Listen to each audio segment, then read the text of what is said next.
Ibabandera na ang mga nagbabaga at mga maiinit na balita. Bandera Reports! Bandera Reports! Afternoon Edition. Police Reports. Hospital Reports. Market Reports. Weather Update. City Hall and Capitol Reports. Local, regional, national, and international news. Bandera Reports Afternoon Edition. And now, here's your anchorman.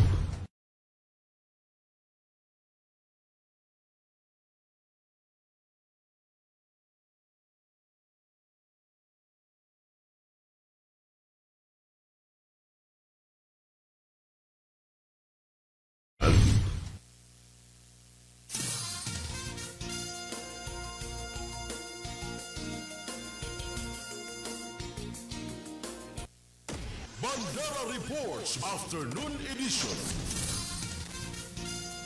Balitaan sa Radyo Bandera, Cotabato. Tatlong komunistang grupo patay habang isa naman ang sugatan sa naganap na enkwentro sa Calamansig, Sultan Kudarat. Isang kasapi ng Kafgu sugatan matapos sumabog ang bomba na isinilid sa isang parcel sa Lamitan, Basilan. Public consultation on redistricting bill of 2025 sa SJ Barm. Naging matagumpay. LGU officials isinusulong ang dalawang parliamentary districts ngayong taon. Dalawang bayan sa Lanao del Sur ng Balangay Seal of Excellence mula sa PIDEA Barm. Big time oil price hike inaasahan sa susunod na linggo.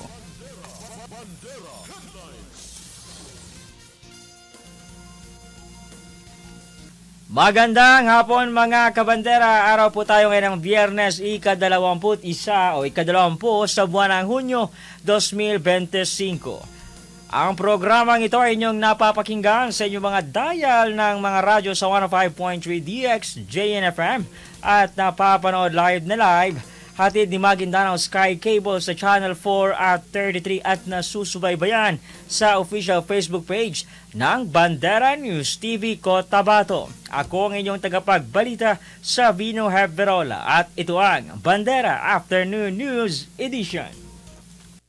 Bandera Reports Afternoon Edition. At una sa ating mga balita.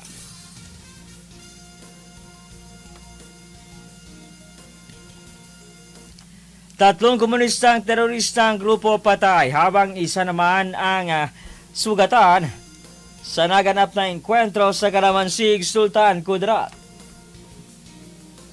Nasawi ang tatlong komunistang terorista habang isa naman ang sa panig ng mga sundalo ang nasugatan sa isinagawang decisive military operation ng 37 Infantry Battalion sa Barangay Datu 82 Andong, Calamansig, Sultan Kudarat pasado alas 12 ng madaling araw nitong ika-19 sa buwan ng Hunyo.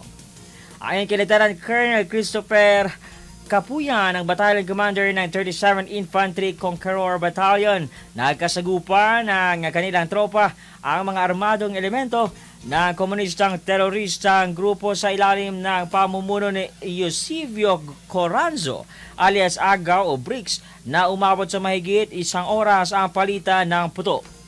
Na-recover ng mga sundalo ang tatlong M16 rifles, mga magazine at mga bala at ilang personal na kagamitan na mga komunistang terorista ang na-recover sa pinangyarihan ng insidente. Agad namang inatasan ni Brigadier General Michael Santos, ang commander ng 603rd Infantry Brigade, ang kanyang mga unit, lalo na ang pagpapaigting at pagtugi sa mga natitirang miyembro ng komunistang teroristang grupo at mapanatilang seguridad sa lalawigan. Bandera Reports Afternoon Edition.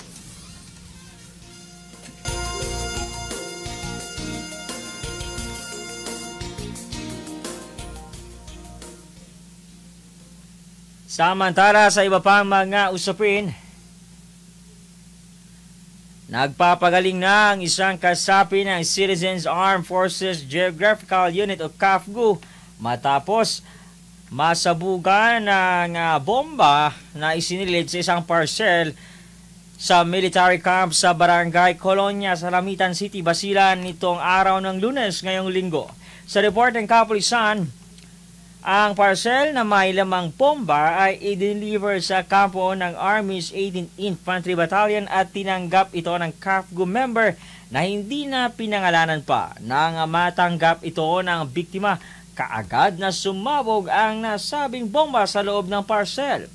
Hinigpitan na ang seguridad sa kampo kasunod ng nasabing insidente at patuloy ang isinasagawang investigasyon.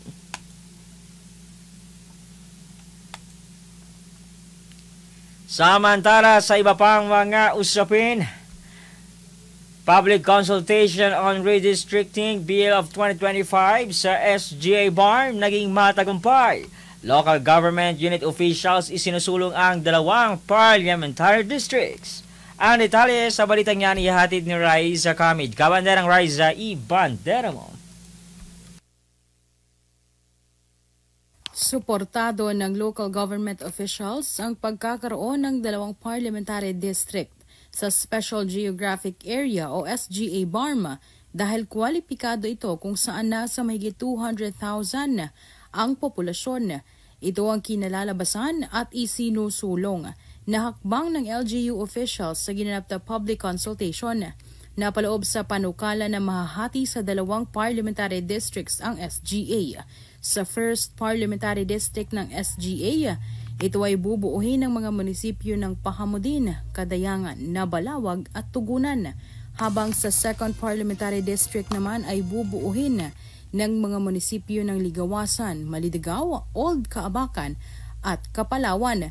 Ngayong tapos na ang public consultation sa mga lalawigan ng Maguindanao del Sur, Maguindanao del Norte, Cotabato City at SGA BARM. Isusunod naman ang public consultation sa Lanao del Sur at Island Provinces. Inaasahan na maisa sa batas ang redistricting bill ngayong buwan ng Hunyo 2025.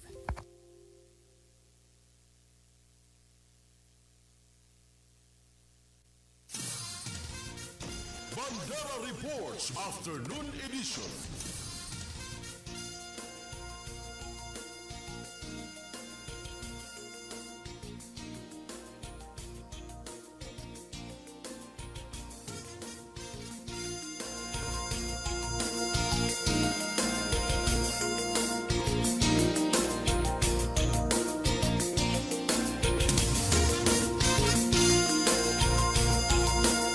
Bandera Reports Afternoon Edition.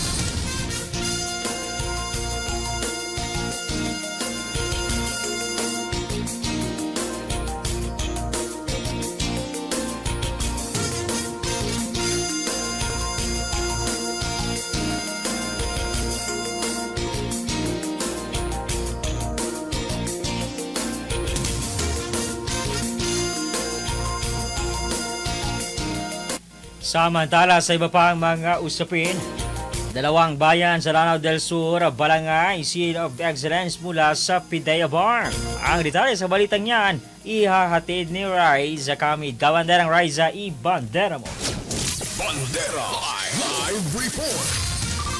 Ginawaran ng Balangay Seal of Excellence Award ng Philippine Drug Enforcement Agency o PIDEA ang 2 bayan sa lalawigan ng Lanao del Sur dahil sa pagiging drug-cleared municipality at mahusay na pagganap sa kanilang tungkulin na masugpo ang problema ng iligal na droga sa komunidad. Mismong si PIDEA BARM Regional Director Gil Cesario Castro ang naggawad ng parangal sa Municipality of Calanogas, Lanao del Sur sa pangunguna ni Mayor Abdul Hakim Benito at Kapay Lanao del Sur Councilor Jamila Sucor.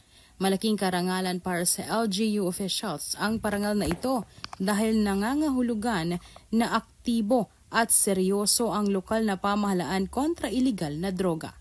Maliban sa bayan ng Calanogas at Kapay Municipality sa Lanao del Sur, nauna na ring ginawaran ng Balangay Seal of Excellence Award ang mga bayan ng Datu Abdullah Sangki, Paglata at Datu Hofer, Maguindanao del Sur. Mula dito sa Bandera News TV Cotabato, Raiza Kamid, Basta Balita. Ibandera mo. Reports Afternoon Edition.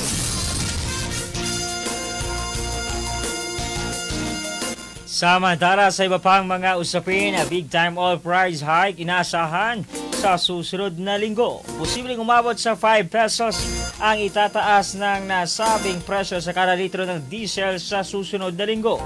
Base ito sa pagtatayaan ng Department of Energy, batay rin na rin sa galaw ng presyo ng petrolyo sa world market sa nakalipas na 4 na araw. Sa ngayon, nasa 2.60 pesos hanggang 3 pesos kada litro ang tinatayang dagdag presyo sa kada litro ng gasolina. 4 pesos and 30 centavos naman o 4 pesos and 80 centavos ang dagdag presyo sa kada litro ng diesel at 4 pesos and 40 centavos naman sa kada litro ng kerosene. Tuwing araw naman ng Martes, nagpapatupad ng price adjustment ang mga oil companies sa buong bansa.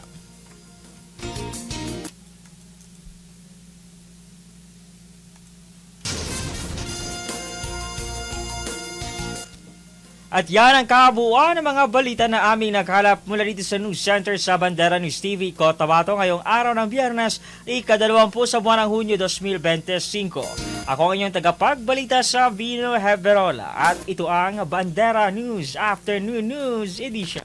105.3 Radio Bandera, Cotabato City. Inakarespetado sa news and current affairs. Ito ang bagong radyo ng sambayanang Pilipino. Radyo Bandera. Tahanan ng mga balitang totoo, musikang bago at may serbisyo publikong tao sa puso. 105.3 Radio Bandera. Iwawagayway ang bandera ng balayang